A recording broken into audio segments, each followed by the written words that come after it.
And when coming to me projects ఏవైనా చూసినా కానీ స్టార్టింగ్ టైటిల్స్ అప్పుడు ఏదో ఒక స్టోరీ టెల్లింగ్ ఉంటుంది. నేను అది బాగా గమనించాను. మధురం షార్ట్ ఫిలింలో మీరు చేస్తున్నప్పుడు స్టార్టింగ్లో అసలు యువర్ కనెక్టెడ్ విత్ మైథాలజీ. ఇంద్రుడి పెళ్లికి బ్రహ్మ ఒక పాత్ర బహుమతి ఇచ్చాడు, కానీ 2 షరతులు పెట్టాడు. 1, దాన్ని ఎవరు తాకకూడదు. 2, ఆ బహుమతి విషయం 3వ వ్యక్తికి తెలియకూడదు. ఇంద్రుడు దాచుకున్న ఆ పాత్రని సచీదేవి కనిపెట్టేసింది. దానితో మురికి నమస్కరించి పంచామృతం పెడుతున్న సమయంలోనే సహించలేకపోయాడు. ఒక పాత్ర కోసం భార్య మీద చేయి చేసుకున్నందుకు స్వర్గపు సంబంధాలు జ్ఞాపకాలు ఏవీ లేకుండా భూలోకంలో తక్షణమే ఎంగిలి పాత్రగా పుట్టమని శపించాడు. జనరల్గా టైటిల్ వేసి దిస్ ఇస్ సినిమా నేను స్టార్ట్ చేస్తున్నాను అని చెప్పొచ్చు. But there is a story line. ఇంద్రుడు వస్తాడు, ఒక పాత్ర ఉంటుంది, అక్కడ నుంచి స్టార్ట్ అయిన ఒక story line. What is the ideology behind of this? And coming to 8 వసంతాలు పూర్తి సినిమాని టైటిల్లో చూపించేసిన పైన 8 వసంతాలుగా ఎలా మారాయంటే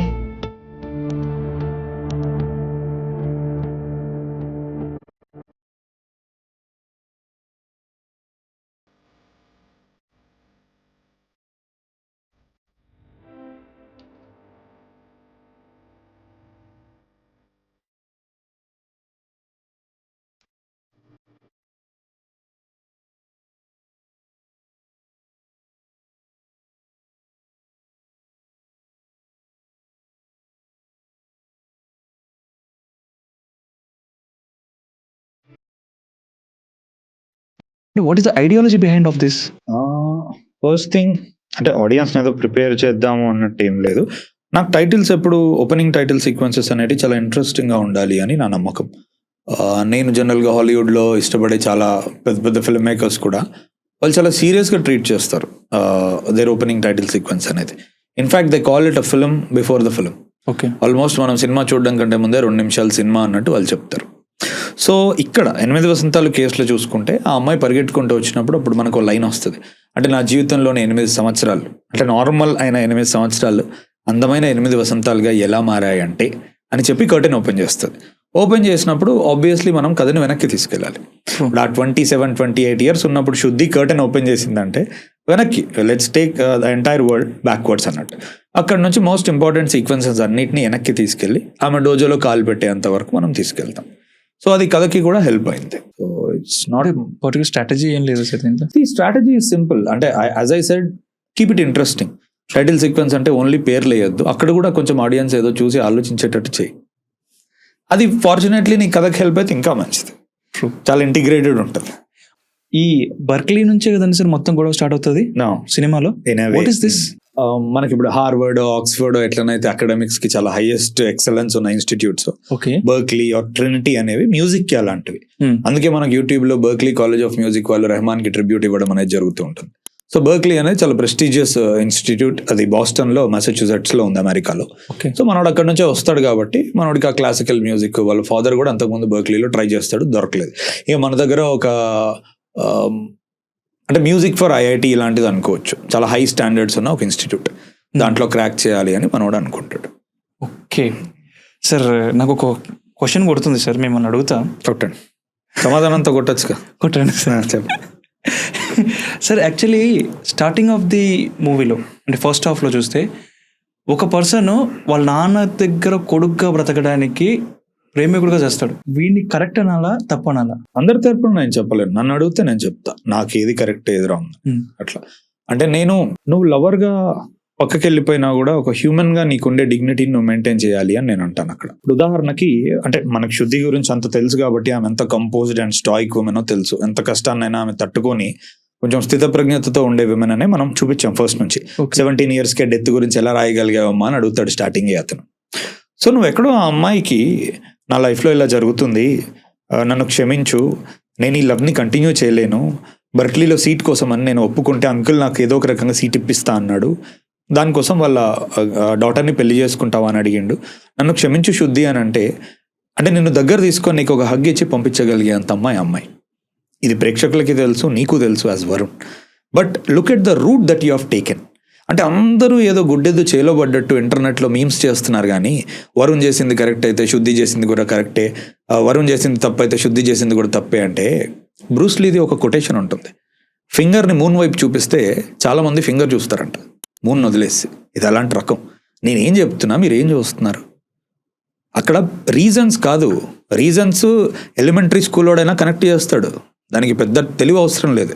బిహేవియర్లను కనెక్ట్ చేసుకోవాలి అక్కడ.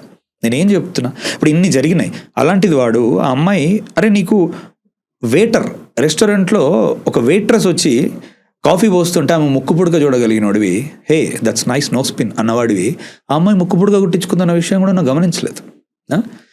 Coming back to your entire నీ బిహేవియర్ మాట్లాడదాం.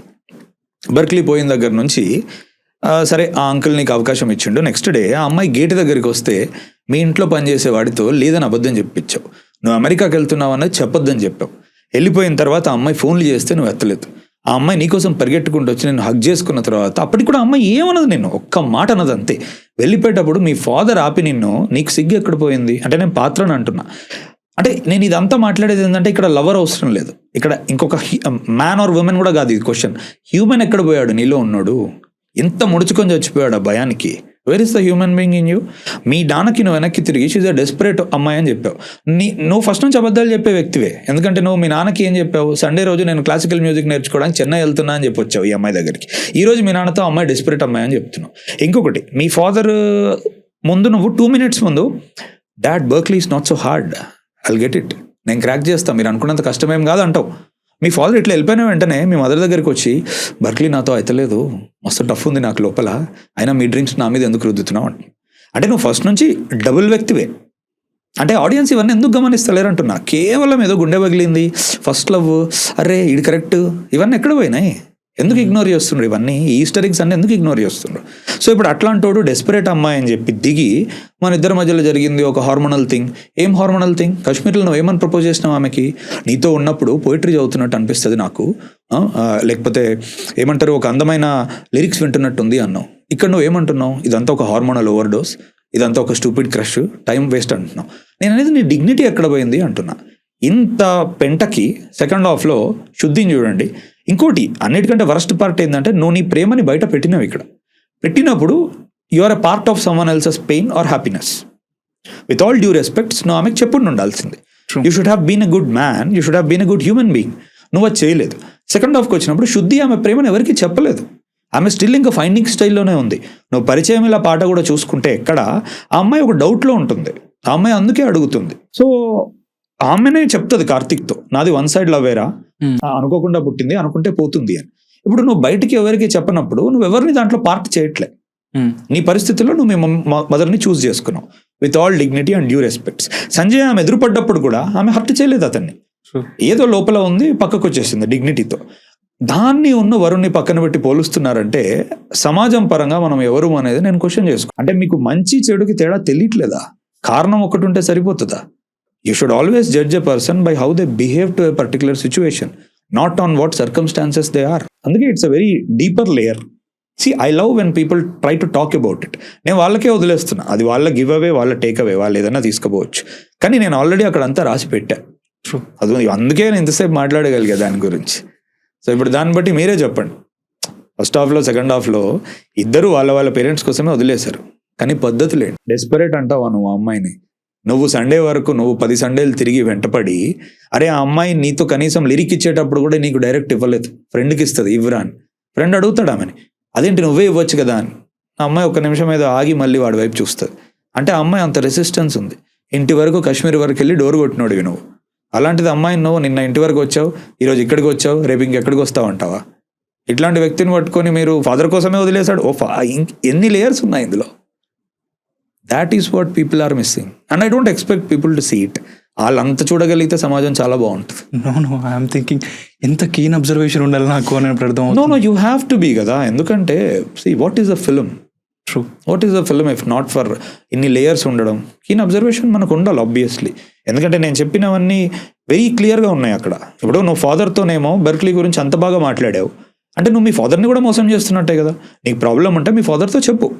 మీ ఫాదర్ ముందేమో బాగా ఉంటున్నావు, నటిస్తున్నావు. మీ ఫాదర్ అలా వెళ్ళిపోగానే మీ మదర్ ముందు బయట చూపించేస్తున్నావు. అదే ఈరోజు ఇంకో అమ్మాయి దగ్గర నువ్వు చూపించినావు. నాట్ ఎనీ న్యూ, సడన్గా ఏం చేంజ్ అవ్వలేదు. వాడు ఫస్ట్ నుంచి అలానే ఉన్నాడు. కాకపోతే మనలో ఎక్కడో ఆ తొలి ప్రేమకి ప్యాషనేట్గా వెళ్ళి ఒక అమ్మాయిని మనము పర్స్యూ చేసే విధానం ఉంటుంది కదా, అందరూ దానికి పడ్డారు.